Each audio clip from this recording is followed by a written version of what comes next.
We're learning Perigimel, Halacha Aleph of Hilchos Megillah and Chanukah. So according to the Rambam, Chanukah in time frame is after Megillah, both historically and in his halachas because of that, and therefore Perigimel is Chanukah. Vayesheni. Rambam begins in the second Beis Hamikdash, Kishem Molchu Yovam Gozuk Zero Ala Yisrael. They were going to exile on Yisrael, Ubodlu Datom, and they wanted to uproot the religion. Go down to the Peirush. They did not permit them to learn Torah and keep mitzvahs. So Poshtu Yodam b'Moinam, and they also took away their money. And they molested the women. They came into the Beis Hamikdash and they broke certain entrances of the wall. And they made everything tomei. It was very, very difficult times for Klal Yisrael because of them. And they pressured Klal Yisrael very greatly so. Until HaKadosh Baruch Hu had mercy on us, the God of our forefathers, and saved Klal Yisrael in the hands of the Greeks, and they were saved. If you notice, he says the Bnei Hashmonaim or Kahanim Gedolim were able to overcome them, the Hogum, and they killed the Greeks. They saved Yisrael from their hands. And they made a melech from the Kehanim.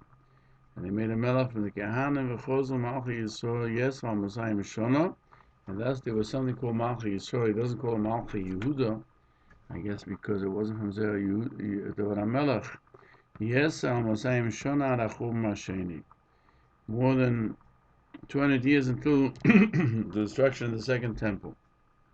My Mishnah cites Shabbos from Valavim and Beis. There it says Ner Chanukah Mitzvah L'Nech Al Pesach Beisoy. Man, Ner Chanukah is not really mentioned very much in the Gemara. The world says because the Gemara is based on the Mishnah. Rebbe made the Mishnah. Rebbe was a descendant of David HaMelech, and therefore he did not. He was perturbed by the fact that they took the kingdom, and therefore he did not mention it. But we find it in Shabbos of Halloween Beis. The Rambam adds certain aspects of the mitzvah that are not brought in the Brisa, which is brought in Megillah's Tainus, such as the wording of the Brises. Brisa Tana Rabbanon. The Rabbanon learned the Chafei B'Kislev in the 25th day of Kislev, which is Chanukah. Chanukah. They rested on the 25th. Is Yemei Chanukah. That's the days of Chanukah. You can't eulogize. When the Yevanim came into the Beis Hamikdash, they made all of the oils in the Heichol Tomei. When the Beis Hashmonoi overcame them and had victory over them, they checked. We found one vessel full of oil that was resting there with the signature of the Kohen Gadol on it. There was enough in that vessel to light the seven lights of the candelabra in the Beis Hamikdash. One day, there was a nes, and it lasted for 8 days. That's the following year. They enacted that it should be kept for 8 days. There it's mentioned Ner Chanukah Mitzvah L'Nech Al Pesach Beisoy. That this is Ner Chanukah. We'll see is because of Pirsumei Nisa, that people should know there was a nes. You have to place it on the entrance to the house. Vikan Kach maybe a Sipur L'Mroisha B'Hilchos Megillah Lo Misapa on this Purim. And here it's brought down the mentioning of what took place. Rambam mentions it, even though Megillah doesn't mention what happened with Haman and Mordechai. As is understood from his words, which he mentions,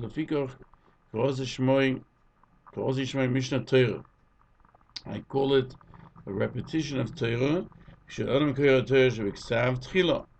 because first you have to learn the written Torah. The Rambam meant for his Yad HaChazokah to take the place of the Gemara, because he felt people weren't learning it properly and it would be forgotten over time. And by learning the Yad HaChazokah of the Rambam, you would be able to know all of Torah, and it's all the Krois Sefer Acher B'neim. You wouldn't have to read anything else. Now, in actuality, he accomplished this in a certain sense, because if you learn the Gemara, why is it we can still learn Gemara today? How is that? Because if it doesn't jive what we learn with the Rambam, we have to figure out whether there's anyone else who opinions according to our opinion, or opines is correct. In order to know what was in the days of Mordechai and Esther, is Megillah Esther. You know it already because it says in Esther. Even according to the Rambam, that would be known, and he doesn't have to mention it in the Rambam. But Nes Chanukah, which is not brought down in the Holy Scriptures, had to write them. Now, he mentions Veisheni Kishemelach Amolchu Yovan.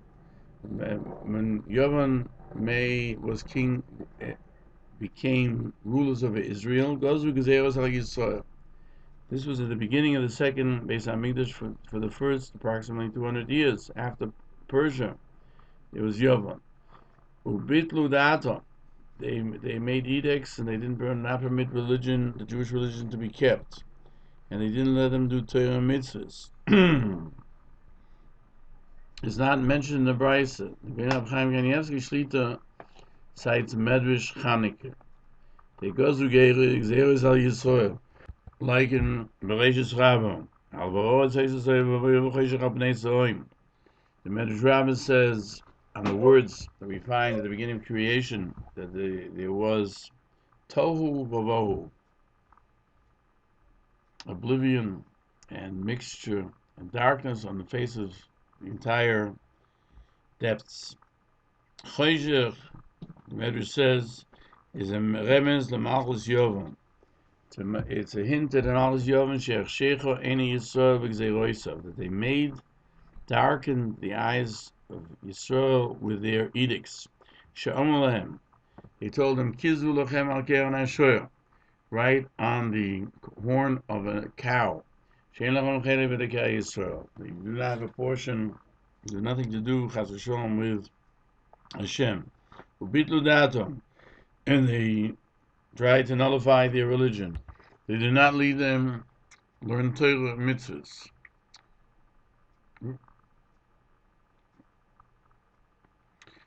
They wrote on Ken Asher Nochelik in Hashem, and they did not lead them learn Torah mitzvahs. V'loi inichu oisam lazik b'Torah mitzvahs. And the second part of Bittul Dotom, and they didn't allow them to be used with their mitzvahs and give prepare Kedar Maals Yovan, that they made dark the eyes of Yisrael, Mikol mitzvahs Shabbat Torah. That they didn't allow them to learn Torah, from the page, or and do mitzvahs.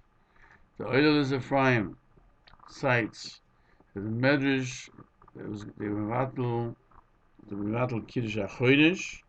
They shouldn't keep Shabbos, they shouldn't do bris.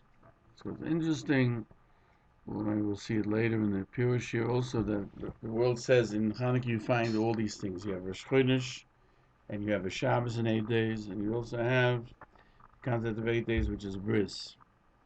I add another thing that it says that they didn't allow mikveh. That's why you actually have halakas neiros at the time that usually people at Chashecha, when people have to be mataya by going to the mikveh. The Meizer Rekeach asks the question: what is the source that they didn't permit them to keep their religion or to Torah? And he brings from Chemdes Hayomim. The name of the Medrash they found in Xav Yad, that they didn't permit Shabbos, Milah, Chodesh. That's what the Hilchos HaMeir says. Therefore, you see that that's the basics of Klal Yisrael: the Shabbos, Milah, and Rosh Chodesh. It's interesting. It's Olam Shona Nefesh also, because Shabbos is a concept of stating Eidos on creation of the world. Milah is the person, and Rosh Chodesh is time. Meiser also brings from Yosifun. Yosifun is the Hebrew version of Josephus, that when Antiochus allowed Polypus, the tyrant, came to Yerushalayim, and he commanded that he should bow to a idol, and Yotza Midas Moshe, they should leave the religion of Moshe. That's where the Makor might be for that Bitul Dato. Peirush HaMeir says there are 4 types of Negoyim. There are 4 different types of afflictions for leprosy, what we call leprosy, which is Mitzvah, what we find in Parashat Tazria, which refer indirectly to the 4 different Malchus, kingdoms that will lord it over Israel after the destruction of the first temple. The first one, Beheres, is Yovam. That is told Klal Yisrael, whoever has an ox should write on the horns of the ox that he has no chelik but a Yisrael. Otherwise, they would kill him. And furthermore, Rambam says that they took away their money and they molested their daughters. Meiser brings down a text, Boteim, not their daughters, but rather their households. But Megillas Tainus, it's brought down that it refers to molesting their daughters because they could not come and go by day. Only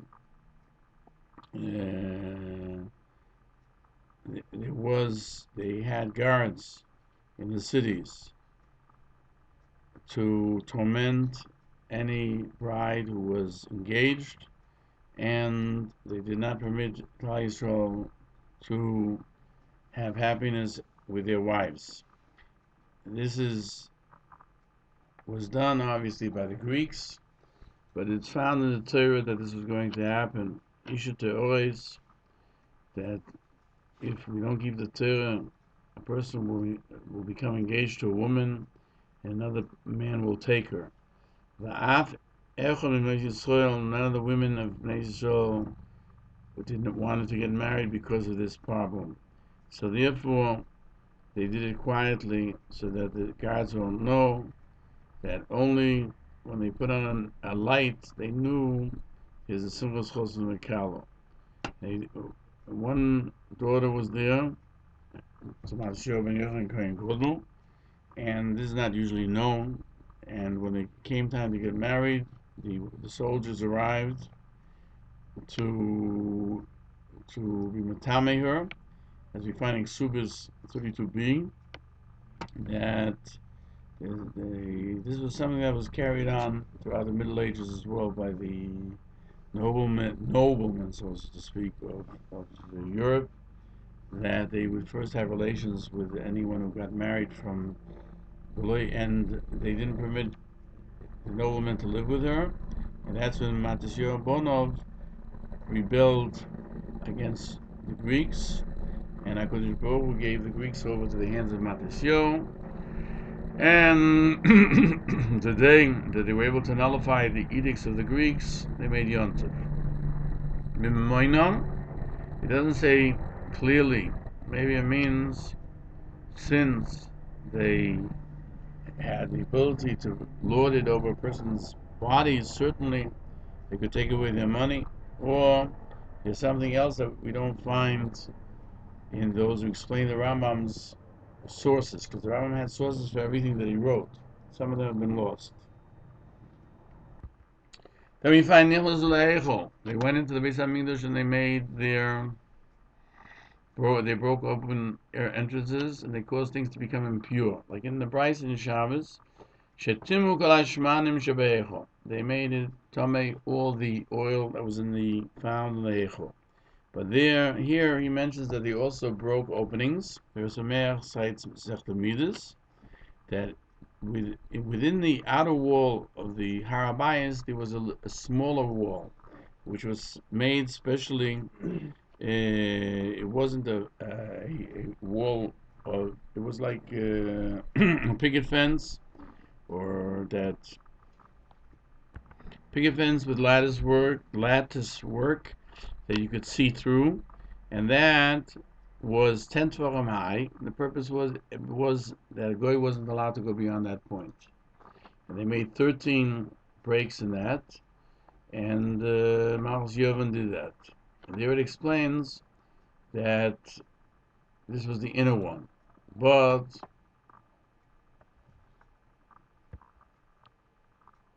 you didn't turn the page yet, right?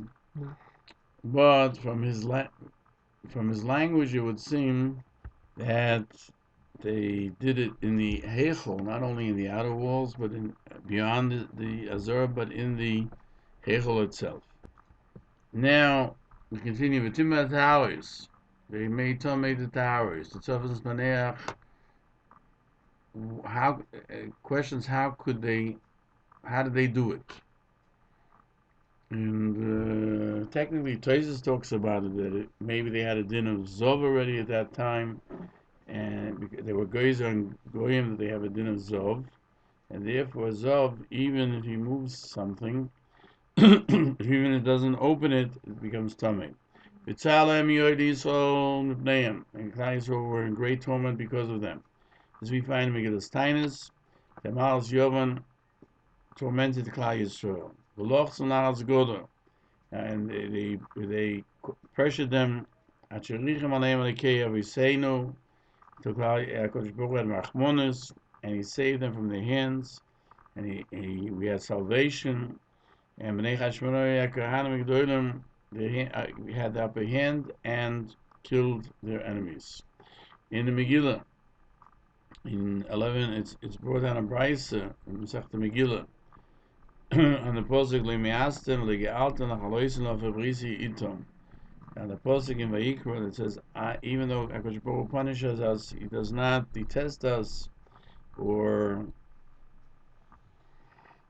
despise us, to destroy us, to nullify His covenant with us. And He says, le'ge'altem did not despise us in the days of Yevonim, in the days of the Greeks. We had Shimon HaTzadik, who was buried in Yerushalayim. The people go there in Yerushalayim. Chashmonoi Bonov, Matisyahu Kohen Gadol, as we find in the Baal HaNisim. We mentioned Matisyahu ben Yochanan Kohen Gadol, Chashmonoi Bonov. There's a question how you read this. Is it Matisyahu ben Yochanan Kohen Gadol that Matisyahu was the Kohen Gadol, or Yochanan was the Kohen Gadol, Chashmonoi Bonov, and then Shimon was after him. And Bnei Chashmonai HaKehanim HaGadolim, because all of them who survived the war became Kehanim Gedolim. HaKehanim Gedolim, he says in a plural, it would seem that many of them were Kehanim Gedolim. It says Matisyahu ben Yochanan Kohen Gadol. Why do we say only him? There's mentioned Shmois Rabo that he and his sons were the ones who rebuilt and fled. The army of Greek fled before them, and they were all killed. That's why the Rambam says that they meaning Matisyahu and his army with his children were able to be strengthened to overpower the Greek army and kill them. The Psikter Abbosi says, the sons of Chashmonai Kohen Gadol. It seems Chashmonai was the name of a Kohen Gadol, not like we say Matisyahu Kohen Gadol. The Lashon HaRambam says Bnei Chashmonai HaKehanim HaGadolim means that it would seem they had many Kehanim Gedolim, that through them the nest was made. Amidu Melach ben HaKehanim, and they established the Malchus, and the Malchus came back to Israel for more than 200 years until the second destruction. Now, Avodah Zorah, Daf and Aleph, it says the Malchus Yovan was 180 years before the Bias. It doesn't mean before the second Beis Hamikdash. It means that it was a period of 180 years before the, as we find in Sforim, that the real Beis Hamikdash Hasheni, the glory of it began with the Hashmonoi. Because before then we were basically vassals to Persia. And then he had Malchus Hashmonoi. According to the Gemara, Huldas killed all of the house of Hashmonoi, and he reigned in their place. And the Kufa, the period of time from Nes Chanukah until they were killed, is called Malchus. They came back to Israel, that was only 103 years. Then he had Malchus Huldas, which was another 103 years. And therefore, it says more than 200 years, because it was 206 years until the Chorban Sheni, until the second destruction.